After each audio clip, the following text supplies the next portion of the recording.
உங்களுக்கு ருசிக்கு உப்பு வேணுமா பேருக்கு உப்பு வேணுமான்னு கேட்டுருக்காங்க. மரணத்தை களத்திலே கொண்டு சுமந்தவர்கள், நஞ்சு என்றால் பயப்படுற நேரத்திலே நஞ்சை களத்திலே கட்டியிருந்தவர்கள் உரிமைக்காக. முள்ளிவாய்க்காலில் உப்பு இல்லாமல் கஞ்சி குடிச்சாக்கள்ல நாங்கள் எங்கட மக்கள். முந்தி இந்த அரசாங்கத்துக்கு இந்த அரசாங்கத்துக்கு எந்த மாற்றமும் இல்லை. லைப்ரரிக்கு 100 மில்லியன், ரோட்டுக்கு 5000 மில்லியன் சொன்னால் இவ்வளோக்கு அந்த வேலையில் தொடங்கியிருக்கணும். அந்த வாக்குகள் விழக்கூடியதாக இருக்கணும்னு சொன்னால் எங்களுடைய வீட்டுக்குள்ளே எங்களுடைய குசினிக்குள்ளே நாங்கள் அவர்களை விட்டதுக்கு சமம். நிச்சயமாக திருப்பவும் ஒற்றுமை இல்லைன்ற ஒரு நிலப்பாட்டை கொண்டுடலாம். ஆனால் ஒற்றுமை இல்லைன்றது ஒருவர் தான் அந்த ஒற்றுமையை குழப்பறான்றதை மக்கள் புரிஞ்சு கொள்ளணும்.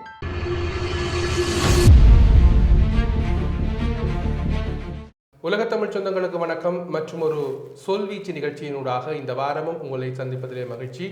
வடலினுடைய வெளிகளிலே இந்த அரசியல் நிகழ்ச்சி, இது அரசியலுக்கான களம். இப்பொழுது அரசியல் சார்ந்து பல்வேறுபட்ட செயற்பாடுகள், குறிப்பாக நாடு உள்ளூராட்சி மன்ற தேர்தலை எதிர்நோக்குகின்ற ஒரு காலப்பகுதியிலே மிக குறுகிய காலங்கள், குறுகிய நாட்கள் இருக்கின்ற வழியிலே ஒவ்வொரு அரசியல் பிரமுகரை அழைத்து வந்து அவர்கள் சார்ந்த விடயங்கள், அவருடைய கட்சி சார்ந்த விடயங்களை நாங்கள் பேசி வருகின்றோம். அந்த வகையில் இன்றைய நிகழ்ச்சிகளை நாங்கள் அழைத்து வந்திருக்கின்றோம் முன்னாள் வடமாகாண சபை உறுப்பினரும் தமிழரசு கட்சியினுடைய உறுப்பினருமாக இருக்கக்கூடிய சுகிர்தன் அவர்களை நாங்கள் இன்று அழைத்து வந்திருக்கின்றோம். வணக்கம். வணக்கம். நான் நினைக்கின்றேன், இப்பொழுது ஒரு பரபரப்பான சூழலிலே எல்லா அரசியல் கட்சிகளும் அரசியல் செயற்பாட்டாளர்களும் இயங்கிக் கொண்டிருக்கின்றார்கள். காரணம், வருகின்ற உள்ளூராட்சி மன்ற தேர்தலுக்கான ஆயத்தப்படுத்தல்கள், பிரச்சார நேரங்கள் எல்லாம் சென்று கொண்டிருக்கின்றது. உங்களுடைய கட்சியினுடைய நிலைப்பாட்டின் அடிப்படையில் இப்பொழுது உங்களுடைய பிரச்சார பணிகள் எந்த மட்டத்தில் இருக்கின்றது? எங்கிட்ட பிரச்சார பணிகள் என்று வடகிழக்கு மாவட்டம் எங்கும் மிக தீவிரப்படுத்தப்பட்டிருக்கிறது. நாங்கள் மிக சிறந்த மக்களோடு நல்ல தொடர்பாளரை மேற்கொள்ளக்கூடிய வேட்பாளர்கள் தெரிவு செய்யப்பட்டிருக்கின்றோம். எங்களுடைய வேட்பாளர்கள் அனைவரும் தங்களுடைய வட்டாரங்களுக்குள்ளே மக்களை சந்தித்து எங்களுடைய கட்சியின் நிலைப்பாட்டையும் மக்களையும் தமிழ் தேசியம் சார்ந்து வாக்களிக்க வேண்டும் என்ற நிலைப்பாட்டையும் தெளிவுபடுத்தி தங்களுடைய பிரச்சாரத்தை தீவிரப்படுத்தியுள்ளார்கள். அவர்களுக்கு ஆதரவாக நாங்களும் சில வட்டாரங்களுக்கு சென்று அதே போன்று சில சின்ன சின்ன சந்திப்புகளை மேற்கொண்டு எங்களுடைய கட்சியோடைய கொள்கைகளை வெளிப்படுத்தி இந்த பிரச்சாரத்தை ஆரம்பித்திருக்கின்றோம். இப்போது போஸ்டல் ஓட் நேற்றைய தினம் ஆரம்பிக்கப்பட்டிருக்கின்றது. ஆகவே அரச உத்தியோகத்தோடான சந்திப்புகளை நாங்கள் செய்து கொண்டிருக்கின்றோம். இப்பொழுது இம்முறை உள்ளூராட்சி மன்ற தேர்தலை பொறுத்தவரையிலே கூடுதலாக தமிழ் தேசிய கட்சிகள், அதாவது தமிழ் அரசியல் கட்சிகளுக்கு ஒரு சவாலான ஒரு சூழலான்று உருவாகி இருப்பதான ஒரு கருத்து சமூக வழிகளே இருக்கின்றது. இதனை நீங்கள் எப்படி பார்க்கின்றீர்கள்? இல்லை, அது நிச்சயமாக அந்த கருத்து ஒன்று இருக்குது. அந்த கருத்து உருவாகிறதுக்கான காரணம் பாராளுமன்ற தேர்தல். பாராளுமன்ற தேர்தலிலே குறிப்பாக வடக்கிலே, கிழக்கிலே அந்த தாக்கம் குறைவாக இருந்தாலும் வடக்கிலே ஒரு சிங்கள கட்சி, அதுக்கு மிகவும் மோசமான இனவாத கட்சி ஒன்று வடக்கிலே அதிக அளவிலான பாராளுமன்ற ஆசனங்களை கைப்பற்றியிருப்பது என்பது எங்களுடைய தமிழ் தேசியத்துக்கான ஒரு ஆபத்தான அறிகுறி. ஆகவே இந்த நேரத்தில் தமிழ் தேசியம் சார்ந்த அரசியல் தலைவர்கள் மிகவும் விழிப்பாகவும் சுறுசுறுப்பாகவும் இருக்கின்றார்கள். எந்த விதமான காரணங்களுமின்றி மிக பெரும்பான்மையான, அதுவும் அதிதீவிர சிங்கள தேசியத்தை கொண்ட ஜேவிபி கட்சி வடக்கிலே காலி ஊன்றி விடக்கூடாது, அவர்களுக்கான இடமெனி எங்களுடைய மக்கள் மத்தியில் இருக்கக்கூடாது என்பதை கருத்தில் எடுத்து தமிழ் தேசியம் சார்ந்த கட்சிகள் பரபரப்பாக செயற்பட்டு கொண்டிருக்கிறார்கள். ஆனால் மக்களும் அந்த விடயத்திலே விழிப்படைந்திருக்கின்றார்கள் நாங்கள் பார்க்கின்றோம். பாராளுமன்ற தேர்தல் நேரத்திலே இந்த அரசாங்கம் பல பொய்யான வாக்குறுதிகளை கொடுத்திருந்தார்கள். செய்ய முடியாதவற்றை செய்வோம் என்று சொல்லியிருந்தார்கள். அவர்களுடைய வாக்குறுதிகளை மக்கள் நம்பினார்கள். நாட்டுக்கு ஒரு மோட்சம் வரட்டும் என்று சிந்தனை ஒன்று மக்கள் மத்தியில் இருந்தது. அந்த சிந்தனையின் அடிப்படையிலே பாராளுமன்ற தேர்தலிலே கணிசமான வாக்கு இந்த ஜேவிபி அரசாங்கத்துக்கு சென்றுகின்றது. அவர்கள் என்பிபி என்ற போர்வையில் வந்தாலும் அவர்கள் உண்மையிலே ஜேவிபியினர் தான். ஜேவிபி அரசாங்கத்தை சென்றிருக்கின்றது. ஆனால் கெட்டிக்காரன் புழுகு 8 நாளில் தெரியும் என்பது போல இவர்களுடைய இந்த பொய்யான வாக்குறுதிகளும் இவர்களுடைய பொய்யான கோஷங்களும் இந்த இடைப்பட்ட பாராளுமன்ற தேர்தல் முடிஞ்ச 6 மாத இடைப்பட்ட காலத்திலே மக்களால் உணர்ந்தார்கள். அதிலும் குறிப்பாக சிங்கள மக்கள் இவர்களுடைய உணர்ந்துட்டார்கள். தமிழ் மக்கள் இவர்களுடைய இனவாதத்தையும் புரிய துவங்கிவிட்டார்கள். அது உப்பில் இருந்தாலும் சரி, அல்லது வலிவடக்கிலே காணி விடுப்பில் இருந்தாலும் சரி, அல்லது அரசியல் கைதிகளுடைய விடுவிப்பாக இருந்தாலும் சரி, மிக மோசமான இனவாதமாகத்தான் செயல்படுறார்கள். மக்களும் அதை சிந்திக்க தொடங்கியிருக்கிறார்கள். தமிழ் தேசியம் சார்ந்த, நீங்கள் ஆரம்பத்தில் கேட்டது போன்று தமிழ் தேசியம் சார்ந்த அரசியல் தலைவர்களும் சிந்திருக்கிறார்கள். இவர்களை நாங்கள் உள்ளூராட்சி மன்றத்திலே இவர்களுக்கான அந்த வாக்குகள் விழக்கூடியதாக இருக்கோம்னு சொன்னால் எங்களுடைய வீட்டுக்குள்ளே எங்களுடைய குசினிக்குள்ளே நாங்கள் அவர்களை விட்டதுக்கு சமன். அவர்கள் இன்று எங்களுடைய கேட்டுக்குள் நிற்கிறார்கள். பாராளுமன்றத்தோடு வந்து அவர்கள் உள்ளூராட்சி மன்ற ஆசனங்களை கைப்பற்றுவார்கள் என்றால் எங்களுடைய ஒவ்வொருவருடைய வீட்டு குசினிக்குள்ளும் ஜேவிபி கட்சியை அல்ல ஜேவிபி என்ற இனவாதிகளை விட்டதாகத்தான் முடியும். அது மக்களும் விழிப்புணர்வு இருப்பார்கள் என்று எதிர்பார்க்கிறோம். தமிழரசு கட்சியை பொறுத்தவரையிலே இப்பொழுது நீங்கள் ஒரு பொதுவான காரணங்களை தமிழ் தேசிய கட்சிகள் தமிழ் அரசியல் கட்சிகளுக்கான பொது காரணிகளை நீங்கள் சொல்லினீர்கள். ஆனால் தமிழரசு கட்சிக்கும் இந்த தேர்தல் ஒரு பலமான சவால் மிகுந்த தேர்தலாக இருக்கின்றது என்று சொல்லப்படுகின்றதை பற்றி சொல்லுங்கள். இல்லை, தமிழரசு கட்சியை பொறுத்த வரைக்கும் எல்லா தேர்தலும் ஒரு பலமான சவாலான தேர்தல் தான் இருக்கின்றது என்று சொன்னால் தமிழ் மக்களுடைய ஏகோபித்தோர் தெரிவாக தமிழரசு கட்சி நீண்ட காலமாக செயற்பட்டு வருகின்றது. இம்முறையும் பாராளுமன்றத்தை எடுத்து பாருங்களேன். தமிழ் தேசிய கட்சிகளுக்குள்ள 8 எங்களுடைய தேர்தல் மாவட்டம் 5 தேர்தல் மாவட்டத்திலையும் பாராளுமன்ற உறுப்பினர்களை வென்ற கட்சி தமிழரசு கட்சி மட்டும்தான். ஏனைய கட்சி இன்றைய தமிழ் தேசியம் பேசக்கூடிய 2 கட்சிகள், ஒன்று தமிழ் தேசிய மக்கள் முன்னணி ஒரு ஆசனத்தையும், தமிழ் மக்கள் சங்கு சின்னத்தில் போட்டியிடுற ஜனநாயக கூட்டணி வந்து ஒரு ஆசனத்தை தான் பெற்றிருக்காங்க. ஆனால் தமிழரசு கட்சி மட்டும்தான் வடகிழக்கு பூராக பாராளுமன்ற உறுப்பினர் வைத்து தமிழ் மக்களோட ஒரே கட்சியாக இருக்கின்றது. இந்த தேர்தலிலும் நாங்கள் அப்படித்தான் இருப்போம். தமிழ் மக்கள் தான் தமிழரசு கட்சி தான் பல சபைகளை ஆட்சி அமைக்கக்கூடிய சூழ்நிலை உருவாகும். என்னதான் மக்களுடைய ஒரே தெரிவு தமிழரசு கட்சி தான். ஆனால் அதிலும் தாண்டி நாங்கள் அதுக்கு அப்பால் சென்று இந்த தேர்தலில் எந்த விதமான காரணத்துக்காகவும் சிங்கள தேசிய கட்சிகள் வரக்கூடாது என்பதற்காக நாங்கள் எங்களுடைய சக கட்சிகளும் இந்த தேர்தலில் போட்டியிருந்தபோது எங்களுடைய வேட்பாளர்கள் ஏனைய கட்சியை விமர்சிப்பதில்லை. தமிழ் கட்சிகள் எவற்றையுமே நாங்கள் விமர்சிக்கல, இதுவரை விமர்சிக்கவில்லை. இன்றைக்கு அந்த கட்சி தலைவர்கள் எங்களுடைய கட்சி தலைவர்களை விமர்சித்தாலும் கடந்த காலங்களில் நாங்கள் எங்களுக்குள் விமர்சித்து கொண்டிருக்க ஜேவிபிக்கான அதிகள ஆசனங்கள் சென்றது என்று நாங்கள் எல்லோரும் பரவலான கருத்திருக்கின்ற நேரத்திலும் எங்களுடைய வேட்பாளர்கள் ஒவ்வொரு வட்டாரத்திலும் எந்தவித காரணத்துக்காகவும் எங்களுடைய தமிழ் தேசியம் சார்ந்த கட்சியோட வேட்பாளரை விமர்சிக்கவில்லை. ஏனென்று சொன்னால் அந்த விமர்சனங்களால் ஜேவிபிக்கு ஒரு ஓட் கூட போகக்கூடாது என்பதில் நாங்கள் தெளிவாக இருக்கின்றோம். இந்த முறையும் வடகிழக்கிலே தமிழரசு கட்சி தான் பெரும்பாலான சபைகளில் ஆட்சி அமைக்கும். நீங்கள் இனவாத கட்சியாக இருக்கக்கூடிய ஜேவிபி ஆசனங்களை பெற்றுவிடக்கூடாது என்பதற்காக நீங்கள் யாரையும் விமர்சிக்கவில்லை என்று சொல்கின்றீர்கள். ஆனால் மக்கள் மத்தியிலையும் இந்த சமூக வலைதளங்களிலும் இம்முறை தமிழரசு கட்சி பல விமர்சனங்களை எதிர்நோக்கி கொண்டிருக்கின்றது. பல விமர்சனங்கள் முன்வைக்கப்படுகின்றது. உங்களுக்கே தெரியும், கட்சியினுடைய உள்ளக முரண்பாடுகள், நிறைய பிரச்சனைகளை கொண்டு வந்திருக்கின்றார்கள் என்று சொல்லி பல விடயங்கள் உங்கள் மீதும் வைக்கப்படுகின்றதானே? இல்லை, உண்மையாக நீங்கள் ஒன்றை பார்க்கணும். நல்ல பழத்தில் தான் ஈயல் முக்கியம். அதாவது அல்லது அந்த பழத்தை உணவை தேடி வருவார்கள். கெமிக்கல் அடிக்கப்பட்ட பழத்துக்கு ஒன்றும் போகாது. தமிழரசு கட்சி ஒரு தூய்மையான ஜனநாயக கட்சி. தமிழரசு கட்சியின் ஜனநாயகத்துக்குள்ளே அதனுடைய சில உள்ளக முரண்பாடு வரும். அந்த உள்ளக முரண்பாடு பயம் காரணமாக வராமல் விடாது. இன்றைக்கு அந்த ஜனநாயகத்தன்மை இல்லை, ஜனநாயகத்தன்மை இருக்குது, 100% இருக்குது. அதை மக்கள் சொல்ல. இன்றைக்கு எந்த ஒரு கட்சியாவது இவ்வாறான செயற்பாடு ஒரு ஆள் செயற்பட்டால் அவரை கட்சியிலிருந்து நீக்கி விடுவார்கள். தமிழரசு கட்சி அப்படி கட்சிக்குள்ளேருந்து கட்சி தலைவர் வச்சாலும் அதற்கான அந்த உரிமை இருக்கிற வரைக்கும் அவருக்கான அந்த இடத்தை நாங்கள் கொடுக்குறோம். கட்சியின் தீர்மானங்களை மீறினால் கட்சி நடவடிக்கை எடுக்குது. ஆனால் கட்சிக்குள்ளே சில விமர்சனங்கள் வருகின்ற பொழுது அதற்கான இடைவெளி அல்லது சுதந்திரம் இருக்கின்றது. ஏனைய கட்சியில் அப்படி இல்லை. ஏனைய கட்சிகளை பற்றி மக்களும் கதைக்கிறது இல்லை. இந்த தமிழ் தேசிய மக்கள் முன்னணியிலேருந்து மணிவண்ணனை விளத்தினார்கள். மக்கள் கதைச்சினமா? இதை மாதிரி விமர்சிச்சினமா? இல்லை. தெலோவிலேருந்து ஸ்ரீகாந்தா சிவாஜி வெளியில் போச்சு, சனங்காட்சி தான் இல்லை. ஒரு குறித்த நபர் ஒரு கட்சியிலிருந்து வெளியில் செல்வதென்றால் இல்லை விலத்தி அது அவரை மணிவண்ணனை விலத்தினான்னு சொல்றது சர்வாதிகாரம். மணிவண்ணன் அந்த கட்சியின் கொள்கைக்கு முரண்பாடாக செயற்படாமல் கட்சி தலைவரை விமர்சித்து விட்டார் தான் விலத்தப்பட்டிருக்கின்றார். அது சர்வாதிகாரம். ஒரு உண்மையான ஜனநாயக கட்சியில்னு சொன்னால் தலைவர் ஒரு புல விட்டால் அதை சுட்டி காட்டத்தான் வேணும். தலைவர் வந்து கடவுள் இல்லை தானே இருக்கும். அப்போ தலைவர் அவர் கட்சியின் தலைவர் பிளவு விட்டான்னு சொன்னால் அதை சொல்லி காட்டிலாத அளவு கட்சி என்று சொன்னால் அது இல்லை. தமிழரசு கட்சியை பொறுத்த வரைக்கும் எந்த ஒரு யார் பிளவு விட்டாலும் அந்த பிள்ளையை சுட்டி காட்டிக்கூடிய அந்த தன்மை மட்டத்தில் இருக்கு. ஆனால் இப்போ நீங்கள் என்னதான் சொன்னாலும் இன்றைக்கு பொது வழியிலே பார்க்கின்ற பொழுது இன்றைக்கு நீங்கள் 2 அணியாக செயற்படுகின்ற தன்மை தெரிகின்றதா? பிரச்சார கூட்டங்களில் பார்த்தால் தெரிகிறது. இன்றைக்கு விளம்பர பதாதைகளில் பார்க்கின்ற பொழுது கூட பிரச்சார கூட்டத்தை பார்த்தீங்கன்னு சொன்னால் பல இடங்களில் அப்படித்தானே தெரியும். பிரச்சார கூட்டத்தில் வடகிழக்கில் இருந்து இந்தியாவில் வந்து பார்த்தீங்கன்னா பிரச்சார கூட்டத்தில் ஒருவர் மட்டும் கௌரவ பாராளுமன்ற ஸ்ரீதரன் அவர்கள் மட்டும்தான் ஏதோ சில பிரச்சார கூட்டங்கள் தவிர்த்து கொண்டிருக்கிறார். மற்ற இடங்கள் அனைவரும் ஒன்றாக தான் நிற்கணும். அது கட்சி தலைவர் இருந்தாலும் செயலாளர் இருந்தாலும் கிழக்கு மாகாண பாராளுமன்ற உறுப்பினராக இருந்தாருன்னா அனைவருமே கூட்டத்தில் ஒன்றாக தான். இன்றைக்கு மன்னார் எடுத்தீங்கன்னு சொன்னால் மன்னாரில் கூட்டம் நடக்க போகுது. வன்னி மாவட்ட பாராளுமன்ற உறுப்பினர்கள் கட்சி தலைவர் செயலாளர் எல்லாரும் ஒன்றாக தான் இருக்க போயிடும். முல்லைத்தீவில் நடந்தால் அப்படி தான் இருக்க போகுது. அம்பாறையில் நடந்தது அப்படி தான் இருந்தது. ஒரு தரம் விலத்தி நிற்கல. ஆக ஒருவர் மட்டும் அதுக்கு கிளிநொச்சி யாழ்ப்பாண கிளிநொச்சி பாராளுமன்ற உறுப்பினர் ஸ்ரீதரன் எம்பி அவர்கள் மட்டும்தான் சில கூட்டங்களை தவிர்த்து வருகின்றாரே தவிர வேறு ஒருவரும் விலத்தி நிற்கல. 2 அணியே இல்லை, பிரச்சனையாக பிரச்சனை இல்லை.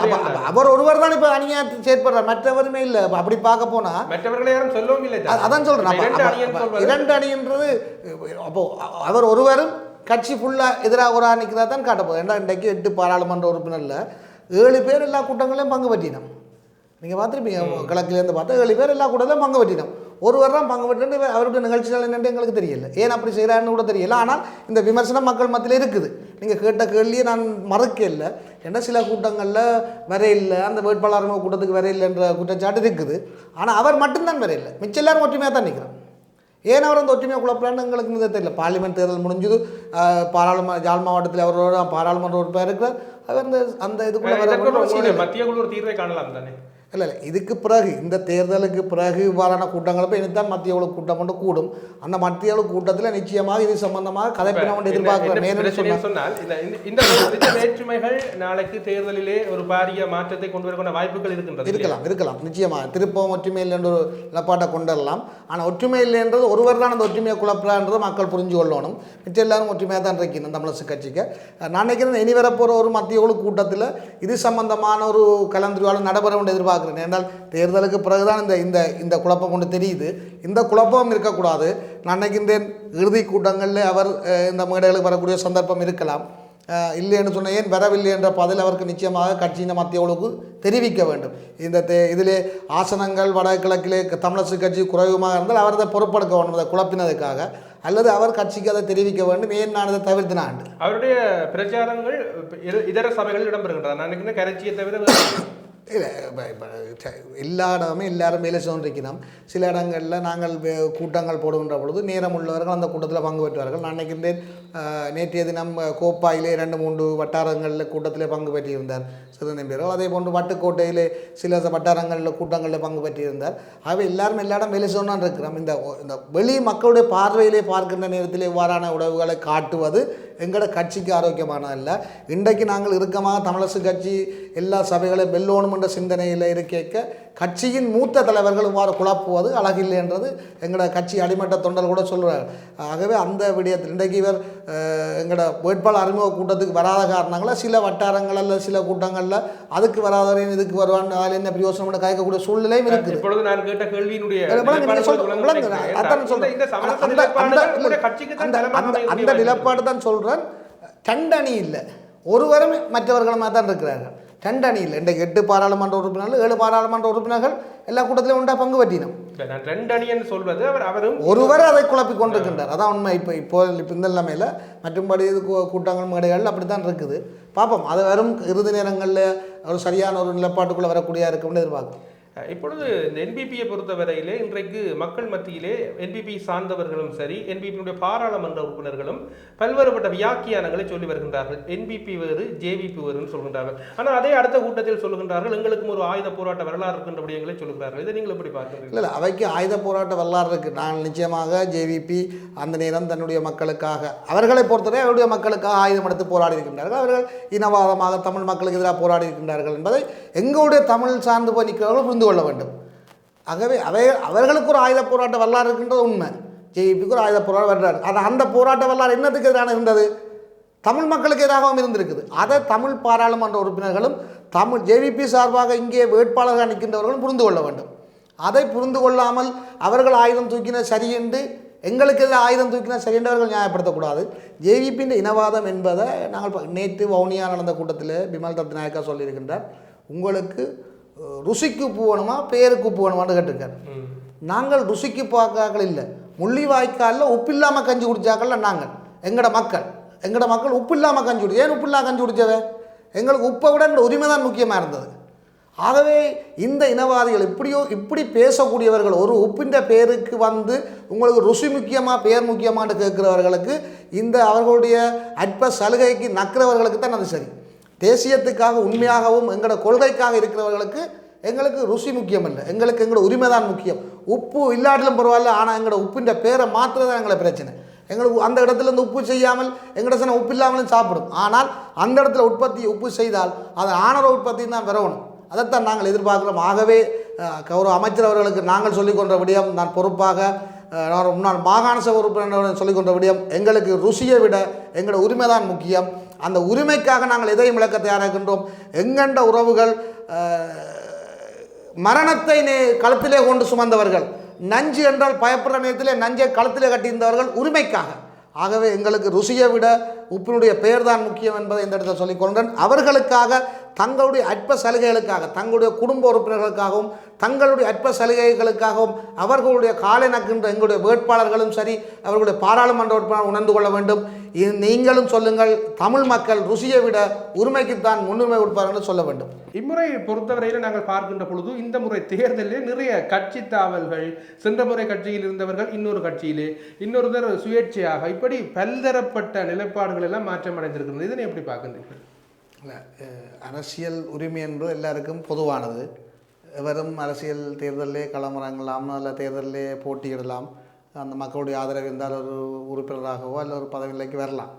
ஆனால் கட்சியிலே கொள்கை ரீதியாக பயணித்து அல்ல அந்த கட்சியினுடைய அந்த கட்சியால் தாங்கள் பயன்பெற்றவர்கள் அந்த கட்சியிலிருந்து விலகி போவதும் அல்ல அந்த கொள்கைக்கு மீறி இன்னொரு கொள்கைக்காக பயணிப்பது என்பது அரசியலிலே அது ஒரு அரசியல் இல்லை, பொதுவாக எங்களோட வாழ்வியல் நடைமுறையிலே கூட நாங்கள் எங்களுடைய கலாச்சாரம் எங்களுடைய நடைமுறையை பின்பற்றாமல் இன்னொன்றுக்கு மாறினால் அதை விபச்சாரம் என்று சொல்வார்கள். அதாவது போல தான் அரசியல்லையும் இவ்வாறானவர்கள் அரசியல் விபச்சாரிகளாக தான் இருப்பார்கள். தங்களுக்கு என்ன நலன் இருக்குதோ அந்த நலன் சார்ந்து நகர்வது அரசியலில் பொருத்தமற்றது. ஒரு கொள்கைக்காக ஒரே இடத்தில் தொடர்ந்து நின்று போராடுவது அல்ல தொடர்ந்து நின்று செயற்படுவது தான் அரசியலில் அழகானது. ஆனால் இன்று பலர் தங்களுடைய தேவைகளுக்காக அரசியலிலிருந்து இன்னொரு கட்சிக்கு தாவி அல்ல இன்னொரு கட்சியில் தேர்தலில் போட்டு சூழ்நிலை ஒன்றுவாக இருக்கின்றது. அது ஒரு ஆரோக்கியமான நீண்டகால அரசியல் இருக்காது. நாங்கள் இன்றைக்கு சில இடங்களில் பிரச்சாரத்தை போன்ற பொழுது கூட சில வட்டாரத்தில் உள்ள வேட்பாளர்கள், ஏனைய கட்சி வேட்பாளர்கள் திறமையானவர்களாக இருந்தாலும் மக்கள் சொல்கிற விஷயம், அவர்கள் ஓடத்தில் நிலையாக நிற்க மாட்டினோம், இவர்கள் எப்போ எங்கே அனுப்பினவனு தெரியாது என்று சொல்கிறார்கள். ஆகவே அது அவர்களுக்கு ஒரு அழகானது அல்ல. ஆனால் இன்று பலவாறான முடிவெடுத்திருக்கிறார்கள். தமிழ் தேசிய கூட்டமைப்பாக தேர்தலில் நின்று அதன் பின்னர் அதன் தொடர்ச்சியாக ஒரு சில கட்சிகள் அதிலிருந்து விலத்தி இன்னும் சில கட்சிகளோடு பயணித்து இப்பொழுது தமிழரசு கட்சி தனியாக நிற்கின்றது. இதனை எப்படி பார்க்குறீர்கள்? இது ஒரு சரியான தருணம் என்று பார்க்கிறீர்களா? இல்லை, தமிழரசு கட்சி இன்றைக்கு தமிழரசு கட்சி தனியாக தான் 8 ஆசனம் பாராளுமன்றத்தில் பெற்று இருக்கின்றது. மக்களும் ஒன்று எதிர்பார்க்கின்றார்கள். சந்தர்ப்பவாதிகளுடன் சேர்ந்து நாங்கள் கனதூரம் பயணிக்க முடியாது. சந்தர்ப்பவாதிகள் எப்பொழுது என்ன செய்வார்கள் தெரியாது. எதிரிகளுடன் பயணிப்பது, எதிரிகளை எதிரிலே நிற்பார்கள், அவர்களை பற்றி அறிவது இலகுவாக இருக்கும், அவர்களுக்கு எதிராக என்ன வியூகங்களை செய்யலாம்னு சொல்லலாம். ஆனால் சந்தர்ப்பவாதிகளும் நம்பிக்கை துறைகளும் ஆபத்தானவர்கள். அவர்கள் எப்பொழுது என்ன செய்வார்கள் தெரியாது. இன்று தமிழரசு கட்சியை பொறுத்தவரை தமிழ் மக்கள் சார்பாக தனித்து சனியாரோட முடிவு எடுக்கக்கூடிய சூழ்நிலையிலே தனித்து பயணிக்கக்கூடிய சூழ்நிலை ஒன்று உருவாயிருக்கின்றது. இல்லை என்று சொன்னால் தமிழரசு கட்சி ஒரு முடிவெடுக்கும், பங்காளி கட்சிகள் இன்னொரு முடிவெடுப்பார்கள். ஒரு சபையிலே கடந்த முறை எங்களுடைய பிரதேச சபையிலே பல குழப்பங்கள் வந்தது. சில சரியான முடிவுகள் எடுத்தாலும் அதில் பங்காளி கட்சியுடைய உறுப்பினர்கள் அதை குழப்பி அடிக்கின்ற பொழுது பல சபைகள் எங்களுக்கு கடைசி நேரங்களில் பாதுகாடுகள் கூட தோற்கடிக்கப்பட்டிருந்தது. அது காரணம் நாங்கள் ஒரு கட்சியாக செயற்படாமல், அதனால் நாங்கள் ஒழுக்காட்டு நடவடிக்கைகள் கூட எடுக்க முடியாமல் இருந்தது. நாங்கள் சில உறுப்பினர்களுக்கு எதிராக ஒழுக்காட்டு நடவடிக்கை எடுக்க வலிக்கின்ற நேரத்திலே நாங்கள் உங்கள் தமிழரசு கட்சியில் நாங்கள் செலோ என்ற நாங்கள் புலட்டுன்ற எங்களுக்கு எதிராக அவர்களுடைய தலைமைகள் அதை தடுப்பார்கள். இதனால் எங்களுக்கு மக்களுக்கு மத்தியிலே பொறுப்பு கூறுவது கஷ்டமாக இருந்தது. இன்று நாங்கள் சில முடிவுகளை தெளிவாக எடுத்து அந்த முடிவை நோக்கி பயணிக்கக்கூடிய இருக்கின்றோம். அந்த முடிவுகள் தனித்துவமாக இருக்கின்றது. இந்த பிரதேசபையில் கூட எங்களுடைய பிரதேசபை உறுப்பினர்கள் வென்றவர்கள் ஏதாவது ஊழல் பிரச்சனையோ அல்லாது வேறு ஏதும் சமூகத்துக்கு ஒவ்வாத பிரச்சனைகள் செய்கின்ற பொழுது அவர்களுக்கு எதிராக கட்சி 100% உறுதியான நடவடிக்கைகள் எடுக்கக்கூடிய சூழ்நிலை இருக்கின்றது. இல்லை, நான் முதல் எடுக்கிற நேரத்தில் நான் சொன்னேன் தானே, இப்படி கட்சி மாற்றங்களால் பிரச்சனை. சில நேரம் தமிழரசு கட்சியில் உள்ளவர்கள் கூட நான் செலவுதான் உங்களோட கட்சி இல்லைன்னு கூட சொன்ன சந்தர்ப்பங்களும் இருக்குது. ஆகவே இந்த கூட அவ்வாறான பிரச்சனைகள் வராது. எங்களுடைய பிரதேச உறுப்பினர்கள் கண்டிப்பாக அவர்களுடைய தனிப்பட்ட நடவடிக்கைகளும் சரி, கொள்கை சார்ந்த நடவடிக்கைகளும் கட்சி கவனித்து கொண்டிருக்கும். அவருடைய நேரத்தில் நடவடிக்கை எடுக்கப்படும். ஆனால் இன்றைக்கு தமிழரசு கட்சியிலேருந்து வெளிக்கிட்டாக்களும் போய் ஒரு இடத்துல ஒற்றுமையாக இல்லை. அவைகளும் பல உடைவுகளாக தான் நிற்கணும். எல்லாரும் இன்றைக்கும் சொல்லினோம் கூட்டாக போடச்சா தமிழரசு கட்சின்னு சொல்லினோம். ஆனால் சரி, தமிழரசு கட்சி பிழை, அது அதால் தான் நாங்கள் எல்லாம் வெளியேறணும்னு சொன்னால் வெளியேறினாக்கள் எல்லாரும் உண்டான்னு இருக்கணும். அவர்கள் ஒரு தரமே உண்டா இல்லை. தமிழரசு கட்சி தமிழ் தேசியம் கூட்டமைப்பிலிருந்து வெளியேறின எல்லாரும் உண்டா தான் நிற்கணும். இன்றைக்கு அவர்கள் உண்டா இல்லை. ஏன் இந்த கட்சி பிள்ளைன்னா இந்த 3 பேர் உண்டா நிற்கலாம் தானே. இப்போ உண்மையில இவர்கள் தான் பிள்ளை. இவர்கள் ஒரு நிலப்பாடில் 3 நிலப்பாட்டோட எங்களோட ஒரு நிலப்பாடில் இருக்கலாது. அங்கேயும் போய் இந்த 3 நிலப்பாடும் 3 இதாக தான் இருக்குது. ஆகவே தமிழரசு கட்சி பயணம் தனிப்பயணமாக மக்களுக்கு நன்மை பயக்கக்கூடியதாக தான் இருக்குது. அப்படின்னா இதர தமிழ் கட்சிகளை கொண்டு செல்லாமல் நீங்கள் தனியாக இருப்பது ஆரோக்கியம்னு நினைக்கின்றீர்கள்? இந்த நான் சொல்கிறேன் என்னென்னா, கொள்கை ரீதியாக இப்போ நாங்கள் ஒரு கொள்கையை ஒரு பொதுவான ஒரு முடிவு அன்றைக்கு நான் நினைக்கிறேன் மோடி அவர்களை சந்திக்கிற சந்தர்ப்பத்தில் எல்லா கட்சிகளும் கொண்டாடப்பட்டார்கள். அந்த நேரத்தில் நாங்கள் அவர்களுடன் சேர்ந்து பயணிப்போம். கொள்கை ரீதியாக தமிழ் மக்களுடைய பிரச்சனைகளை எல்லோரும் ஒற்றுமையாக தீர்க்க வேண்டிய நேரத்திலே நாங்கள் மற்றவர்கள் எடுக்கக்கூடிய முடிவுகளும் எங்களோட முடிவுகளும் சரியாக இருந்தால் ஒன்றாக தான் பயணிப்போம். இல்லை கொள்கைன்னு சொல்கிறீங்க, நீங்கள் சொல்கிற கொள்கை எதை பற்றி சொல்கிறீங்க? எங்களோட தமிழ் தேசியம் சார்ந்து தமிழ் மக்களுடைய இருப்பு சார்ந்து அதற்கு ஒரு பிரச்சனை வர்ற நேரம் அல்ல அந்த இருப்பு சார்ந்து அதுக்கான தீர்வுகள் வர்ற நேரத்தில் சரியான முடிவை எடுக்கிற நேரத்தில் மற்ற கட்சிகளும் அதே முடிவோடு வருமாக இருந்தால் நாங்கள் அவர்களுடன் சேர்ந்து பயணிப்போம். ஒற்றையாட்சி சார்ந்த விஷயங்களே உங்களுடைய கொள்கை நிலப்பாடு சரி என்று நினைக்கிறீங்க? நாங்கள் ஒற்றையாட்சியே நாங்கள் சமஷ்டி முறையிலான ஆட்சி தான் தேவைன்னு கேட்டுக்கொண்டிருக்கோம். எங்களோட கட்சிக்கு பேரே சமஷ்டி கட்சி தான். இப்போ தான் எல்லாரும் சமஷ்டியை பற்றி காய்க்கணும். ஆனால் தந்தை செல்வா கட்சி ஆரம்பிக்க சமஷ்டியை மையமாக கொண்டு தான் ஆரம்பிக்கப்பட்டோம். நாங்கள் இந்த நாட்டுக்குள்ளே நாங்கள் முழுமையான பகிரப்பட முடியாத அதிகாரங்களோட முழுமையான அதிகாரத்தோடு நாங்கள் எங்களோட மக்களை ஆட்சி செய்ய வேண்டும் என்பதுதான் எங்களோட கொள்கை. ஆகவே அதுதான் எங்களோட பிரதான இலக்காக இருக்கும். ஆகவே ஒற்றையாட்சியை நாங்கள் பிரதானமாக கொள்ளவில்லை. ஆனால் இந்த நேரங்களில் பெறக்கூடியதை பெற்றுக்கொண்டு எங்களுடைய இலக்கை நோக்கி பயணிக்க வேண்டும் என்பதால் எங்களுடைய கட்சித்தலைவருடைய சிந்தனையாக இருக்கின்றது. நாங்கள் ஒரு நாளும் ஒற்றையாட்சி உட்பட்டவராக இருக்கிறதுக்கு தயாரில்லை. இன்றைக்கு இந்த NPP அரசாங்கத்திலே கடந்த ஆட்சியாளர்கள் போலவே இப்பொழுதும் மதத்தலங்கள் மீதும் எங்களுடைய பண்பாட்டு மரபியல் சார்ந்த விடயங்கள் மீதும் அவர்களுடைய அதிக பிரசங்கித்தனமான செயற்பாடுகள், குறிப்பாக இந்த திசவிகாரை போன்ற விடயங்கள் எல்லாம் போராட்டங்கள் ஒரு புறம் இடம்பெற்று கொண்டிருக்கின்றது. இப்படி இருக்கிற சூழலிலே இன்றைக்கு அனுரகுமார திசநாயக்கால் யாழ்ப்பாணத்தில் உரையாற்றுகின்றார். அது ஒரு இனவாத செயற்பாடு, இந்த இனவாதிகளுடைய செயற்பாடு தவிர மற்றும் உண்மையாகவே தமிழ் மக்களுக்கான பிரச்சனை அது இல்லைன்னு சொல்லியிருக்கின்றார். அதை பற்றி நினைக்கின்றீர்கள்? இல்லை, அது உண்மையில் மற்ற அரசாங்கம் போல் இந்த அரசாங்கம் எல்லாருமே ஒன்று தான். மஹிந்தம் ஒன்று தான், அனுராம் ஒன்று தான், அல்லது இன்னும் ஒரு அரசாங்கம் புதுசாக வந்தாலும் அவைகளும் ஒன்று தான். அவைகளை பொறுத்த வரைக்கும் தங்கண்ட மக்களுடைய வாக்குகளை பெற்றுக்கொள்வதற்காகவும் தங்களுடைய இனம் சார்ந்து சிந்திக்க செயற்பட வேண்டும். அன்றைக்கு ஒரு நல்ல உதாரணத்தை பார்ப்பீங்க. அன்றைக்கு எங்களோட மாவட்டபுரம் கோவிலுடைய அந்த கும்பாச நிகழ்விலே பிரதமர் அவர்கள் வருகை தந்திருந்தார். பிரதமர் அவர்கள் வருகை தந்து அவருடைய பாதுகாப்பு பிரிவினர் எங்களோட கோயிலே அவர்களுக்கான அந்த வரவேற்பை கொடுத்தவர்களும் சிந்தித்திருக்கணும். இதே நிலைமை நல்லூர் கோயிலுக்கு செய்யலாது. நல்லூர் நிர்வாகி ஒரு சிறந்த முறையில் செயற்படுத்தி கொண்டு செய்யலாது. அன்றைக்கு அவர்களுடைய பாதுகாப்பு பிரிவினர் பாதனையுடன் கோயிலுக்குள்ளே நிற்கிறார்கள். ஆனால் அதே இதை ஒரு விகாரைக்குள் செல்ல வேண்டும் என்று சொன்னால், செல்வதாக இருந்தால் அவர்கள் பாதுகாப்பு கூட உள்ளுக்கு போக மாட்டார்கள், வழியில் தான் நிற்கிறார்கள். ஆகவே இதிலேருந்து எங்களுக்கு தெரியுது இவர்கள் எவ்வாறு எங்களுடைய மதங்களையும் எங்களுடைய உரிமைகளையும் எங்களுடைய கலாச்சாரங்களையும் மதிக்கிறார்கள் என்பது வெளிப்படையான உண்மை. ஆகவே இன்றைக்கு இந்த விகாரைக்கு எதிரான போராட்டங்களை கைவிட்டு அதுக்கு அரசியல் வரக்கூடாதுன்னு சொன்னால் பல போராட்டங்களில் அரசியல்வாதிகள் முன்னெடுக்காவிட்டால் பின்னுக்கு நிற்காடி மக்களுக்கு ஒரு பயம் இருக்குது. இன்றைக்கும் விசாரணைகள் தொடருது. இன்றைக்கும் 4ஆம் மாடியிலேருந்து கடிதங்கள் வந்து கொண்டு இருக்குது. இன்றைக்கு நான் சொல்கிறேன், சில குரூப்புகளில் ஜேவிஎப்பை பற்றி பிள்ளையாக போட்டு அல்லது நாங்கள் எங்களுடைய உணர்வுகள் சார்ந்து கடுமையான பதவி போட்டு அதுக்குள்ளேருந்து சில பேர் வாய்ஸ் மெசேஜ் போட்டிருக்கிறோம், இதெல்லாம் பார்த்து கொண்டிருக்கிறோம், இதெல்லாம் ஸ்க்ரீன்ஷாட் எடுத்து வச்சுக்கிறோம், நீங்கள் எல்லாம் விசாரணைக்கு வர வேண்டி வரும்னு வெரிட்டல்களும் இருக்குது. ஆகவே முந்தைய இந்த அரசாங்கத்துக்கு எந்த மாற்றமும் இல்லை. என்ன இவர்கள் பொய்யை சொல்லி ஒரு படத்தை காட்டி வந்திருக்கிறார், அவ்வளவுதான். மற்றபடி இவர்களுடைய மாற்றம் எதுவும் இல்லை. இந்த விகாரை இந்த அரசியல் ரீதியாக நகர்த்தாவிட்டால் முழுமையான காணியும் மக்களிடம் வெரிட்டி எடுக்கக்கூடிய சந்தர்ப்பம் இருக்கிறது. ஆனால் கொஞ்சம் போராட்டத்துக்கு அப்புறம் அந்த மக்கள் மிக தெளிவடைந்து விட்டார்கள். என்ன நடந்தாலும் தாங்கள் துணிவாக இருப்போம் என்ற ரீதியிலே மக்களும் செயற்பட்டு கொண்டிருக்கிறார்கள். ஆகவே எங்களோட உரிமைகளை மக்களாக போராடுவது அரசியல் தான். நாங்கள் தான் மக்கள், நாங்கள் தான் அரசியல். மக்கள் இல்லாமல் அரசியல்வாதிகள் இல்லை. ஆகவே மக்கள் போராடுறதும் அரசியல் போராடுறதும் ஒன்று தான். ஆகவே எங்கிட்ட இடங்களில் உள்ள உரிமைகளை நீங்கள் அரசியலை காரணம் காட்டி தடுக்கக்கூடாது. எங்களுக்கான உரிமைகளை தரப்பாக்க வேணும். இம்முறை சபைகளிலே உங்களுடைய தமிழரசு கட்சி வெற்றி பெறுகின்ற ஆட்சி அமைக்கக்கூடிய நிலைப்பாடுகளிலும் அல்ல இதர கட்சிகளுக்கான கோரல்கள் உங்களை நோக்கி வருகின்ற பொழுது உங்களுடைய முயற்சிகள் முடிவுகள் எப்படி இருக்கும்? இல்லை, இந்த முறையில் போன முறையும் நாங்கள் ஒரு நல்ல ஒரு முடிவு கௌரவ பாராளுமன்ற சுமந்த நம்பி அந்த நேரம் எடுத்து அறிவித்திருந்தவர், தமிழ் தேசிய கட்சிகள் ஆட்சியை பிடிக்க வேண்டும் என்று சொன்னால் அந்த நேரம் எங்களுக்கு சேலஞ்சாக இருந்தது இபிடிபி மட்டும்தான். இபிடிபிட்டு ஒரு சபையை போகக்கூடாது என்பதற்காகவே ஒரு அறிவித்தல் ஒன்று விடப்பட்டிருந்தது. எந்த சபைகளில் எந்த கட்சி கூடிய ஆசனங்களை வைத்திருக்கிறதோ அந்த கட்சியினர் ஆட்சி அதாவது தமிழ் தேசியம் சார்ந்த கட்சி ஆட்சி அமைக்கிறதுக்கு ஏனைய கட்சிகள் ஒத்துழைக்க வேண்டும் என்று அதே நிலைப்பாடாக இப்போ நாங்கள் இருக்கிறோம். இன்றைக்கு எந்த ஒரு சபையிலையும் ஜேவிபி அரசாங்கம் ஆட்சி அமைக்கக்கூடாது என்றால் நாங்கள் ஏனைய தமிழ் கட்சிகளுடன் சேர்ந்து ஆட்சி அமைக்க தயாராக இருக்கணும். உதாரணமாக ஒரு சபையில் தமிழ் தேசிய மக்கள் முன்னணியோ இல்லை ஜன விடுதலை கூட்டணியோ அதிக ஆசனங்களை பெற்றிருந்தால் அவர்கள் அந்த சபையில் ஆட்சி அமைப்பதற்கு நாங்கள் எங்களுடைய உறுப்பினர்கள் உதவியாக இருப்பார்கள். அதே போன்று தான் நாங்கள் எதிர்பார்க்கின்றோம். எங்களுடைய சில நாங்கள் பெரும்பான்மை எடுத்த சபைகளுக்கும் தமிழ் தேசியம் சேர்ந்த கட்சிகள் ஆதரவு தந்து நாங்கள் அந்த ஆட்சிகளை அமைக்க வேண்டும்.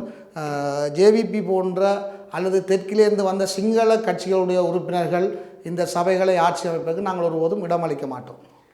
இந்த இடத்துல நாங்கள் நிகழ்ச்சியினுடைய இறுதிப் பகுதிக்கு வந்திருக்கின்றோம். நிறைவாக நீங்கள் இந்த உள்ளூராட்சி மன்ற தேர்தலில் உங்களுடைய எதிர்பார்ப்பு எப்படி இருக்கிறது? இந்த உள்ளூராட்சி மன்ற தேர்தலில் மக்களுக்கு நாங்கள் ஒன்று சொல்கிறது, இப்போ ஆட்சியில் இருக்கிற அரசாங்கம் சொல்வது போன்று அவர்களுடைய கைகளிலே ஆட்சிகள் செல்லாவிட்டால் நிதி ஒதுக்க மாட்டோம் என்று சொல்லுகின்ற அந்த போலி பிரச்சாரங்களை நீங்கள் நம்பக்கூடாது. இந்த உள்ளூராட்சி மன்றங்களுக்கு உட்பட்ட நிதி என்பது உள்ளூராட்சி மன்றங்களுக்கே கலெக்ட் பண்ணப்படுற நிதி. அந்த நிதியிலிருந்து தான் எங்களுடைய மக்களுடைய வேலை திட்டங்களை எங்களுடைய சபைகள் செய்யும். அதைவிட இந்த அரசாங்கத்துக்கு இன்னொரு செய்தி இருக்கின்றது. இந்த அரசாங்கத்தின் பட்ஜெட்டில் இந்த வருஷ பாதீட்டிலே அவர்களுக்கு 2600 பில்லியன் ரூபாய் துண்டு விழும் தொகையாக இருக்கின்றது. அந்த துண்டு விழும் தொகையை கண்டுபிடித்தால்தான் அவர்கள் தங்களுடைய பட்ஜெட்டையே தாங்கள் இந்த வருஷம் கொண்டு வந்த அந்த ப்ரப்போசலை செய்து முடிக்கலாம். ஆகவே அதுக்கே காசு இல்லாமல் இருந்து கொண்டு பொய்யாக உள்ளூராட்சி மன்றங்களுக்கு காசு இருக்க வேட்டு ரூபா காசும் இல்லை. இன்றைக்கு அரசாங்கம் கொண்டு வந்த வேலை திட்டங்களில் பெரும் அரைவாசிக்கு மேற்பட்ட வேலை திட்டங்கள் அரசாங்கம் செய்யாது. இன்றைக்கு யாழ்ப்பாணத்தை பொறுத்த வரைக்கும் சொல்லிங்கன்னா கணக்கு காசு ஒதுக்கி இருக்குண்டு. இன்றைக்கு 5ஆம் மாதம் வந்துட்டுது, ஒரு ரூபா காசும் இன்னும் வேலை திட்டத்துக்கு வரையில்லை. ஆகவே 5ஆம் மாதம்னா இன்னொரு 5 மாதத்தில் முழு வேலையை முடிக்க வேணும். லைப்ரரிக்கு 100 மில்லியன், ரோட்டுக்கு 5000 மில்லியன் சொன்னால் இவ்வளோக்கு அந்த வேலையில் தொடங்கியிருக்க வேணும். ஆகவே இந்த அரசாங்கத்தின் போலியான அந்த காசு அபிவிருத்தி என்ற மாய வலைக்குள் சிக்காது தமிழ் தேசியம் சார்ந்து உங்களுக்கு தமிழரசு கட்சிக்கு வாக்களிக்க விருப்பம் இல்லை என்று சொன்னால் நீங்கள் இன்னொரு தமிழ் தேசியம் சார்ந்த கட்சிக்கு வாக்களிக்க வேண்டும். தயவு செய்து யாருமே ஜேவிபி போன்ற இனவாத சிங்கள தேசிய கட்சிகளை வாக்களிக்கக்கூடாது. ஆனால் தமிழரசு கட்சி ஒன்று தான் வடக்கு கிழக்கிலே பெரும்பான்மையாக மக்களுடைய ஆதரவு பெற்ற ஒரு கட்சியாக இருக்கின்றது. ஒரு கட்சியாக நாங்கள் பேச வேண்டும் என்று சொன்னால் எங்களுடைய மக்களுடைய வாக்குகள் அனைத்தும் வீட்டு சின்னத்துக்கானது இருக்க வேண்டும் என்று நான் கேட்டுக்கொள்கிறேன். நிச்சயமாக இதுவரை நேரமே இந்த சொல்வீச்சு நிகழ்ச்சியிலே கலந்து கொண்டு தன்னுடைய கருத்துக்களையும் கட்சி சார்ந்த விடயங்களையும் சமகாலத்திலே தேர்தல் சார்ந்த விடயங்களையும் பேசியிருக்கக்கூடிய முன்னாள் மாகாண சபை உறுப்பினர் சுகிர்தன் அவர்களுக்கு எங்களுடைய வடலி குழுமத்தின் சார்பாக நன்றிகளையும் வாழ்த்துக்களையும் தெரிவித்துக் கொண்டு மற்றொரு நிகழ்ச்சியிலே இன்னும் ஒரு நபரோடு சந்திக்கும் வரை விடைபெற்று செல்லலாம். நன்றி, வணக்கம். வணக்கம்.